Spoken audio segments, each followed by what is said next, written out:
so much. That's great. Not many people would spend their 95th birthday at work if they were able to. Betty Soskin, the nation's oldest park ranger, is able and willing.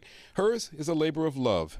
She's in town for the opening of the National Museum of African American History and Culture. I'll put my experience into context. She's also talking to local school children. She's the gift giver on her birthday, sharing the wisdom of her years. I know how my generation met the threat of its day. Her life has carried her from birth in Louisiana to the World War II era in California, where she still lives and works, assigned to the Homefront Museum in Richmond, California.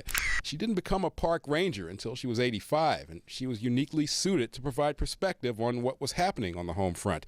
She'd lived through those times when it wasn't rosy for women or minorities. We have no nostalgia for that period. That is a painful period of rejection. That era and others depicted in the Smithsonian's newest museum also elicit memories, especially the Jim Crow era Pullman car.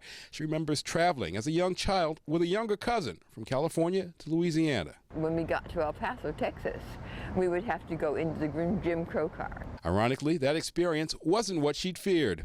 And when we got there, suddenly joy broke loose, because the Pullman porters became hosts, and we became everybody's niece and nephew. Through all those life experiences, all those eras, she was still surprised by the opening of a museum dedicated to those experiences. Then I don't think there's lots of things we could have anticipated. I don't think we could have ever anticipated an African-American presidency.